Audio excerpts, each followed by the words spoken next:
UPSC previous year questions की series में एक और क्वेश्चन यूपीएससी प्री 24 से डिस्कस करेंगे। यूपीएससी प्री 24 में आपसे पूछा गया था, एक डिस्क्रिप्शन दिया गया था और आपको बताना था वो डिस्क्रिप्शन किस रीजन को डिनोट कर रहा है। तो रीजन का डिस्क्रिप्शन ऐसे था, one of the following regions has world's largest tropical peatland which holds about 3 years worth of global carbon emissions from fossil fuels and the possible destruction of which can exert detrimental effect on global climate. तो ये पूरा description दिया हुआ था और आपके सामने option से Amazon basin, Congo basin, Kikori basin और रियो डा प्लाटा बेसिन। तो इसका सही आंसर था बी या 2 कॉन्गो बेसिन। ये जो डिस्क्रिप्शन है ये एकदम फिट है कॉन्गो बेसिन को डिनोट करने के लिए।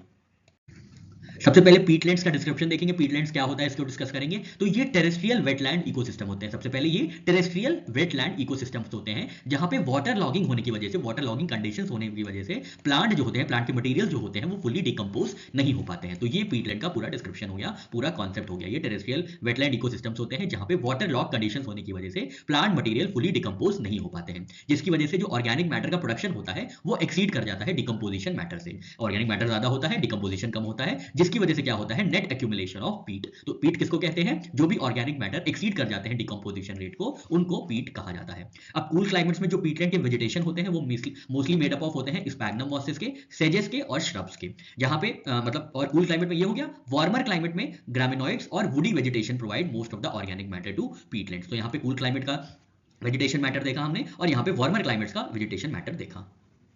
अब क्वेश्चन के आंसर की बात करें तो इसका सही आंसर है कॉन्गो बेसिन। कॉन्गो बेसिन में कुवेट सेंट्रल पीटलैंड है जो कि दुनिया का लार्जेस्ट ट्रॉपिकल पीटलैंड है, जो कि कवर करता है 1,45,500 kilometre square in democratic republic of Congo and republic of Congo. ये स्टोर करता है around 30 billion tonne of carbon which is equivalent to 3 years worth of global fossil fuel emissions. तो ये कॉन्गो बेसिन हो जाता है सही आंसर।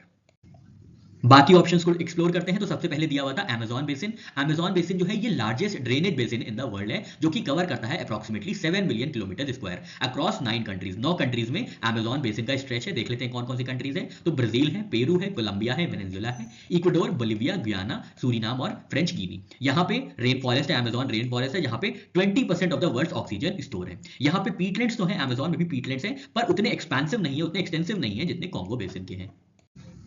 कॉन्गो बेसिन की बात करेंगे तो ये सेकंड लार्जेस्ट रिवर बेसिन है, जो कि कवर करता है 6 countries, democratic republic of Congo, republic of Congo, central African republic, Gabon, Cameroon और इक्वेटोरियल गिनी। थर्ड ऑप्शन था किकोरी बेसिन, जो कि पापा न्यू गिनी में लोकेटेड है और जो कि जहां पे मैंग्रोव फॉरेस्ट और वेटलैंड्स और रिच बायोडायवर्सिटी पाई जाती है। लास्ट ऑप्शन था रियो डा प्लाटा बेसिन। तो ये one of the largest drainage basin है साउथ अमेरिका का, जो कि कवर करता है अर्जेंटीना को, ब्राजील को, पैराग्वे को, यूरुग्वे को और बोलिविया को। यहाँ पे कोई भी मेजर ट्रॉपिकल पीटलैंड डिपॉजिट नहीं है।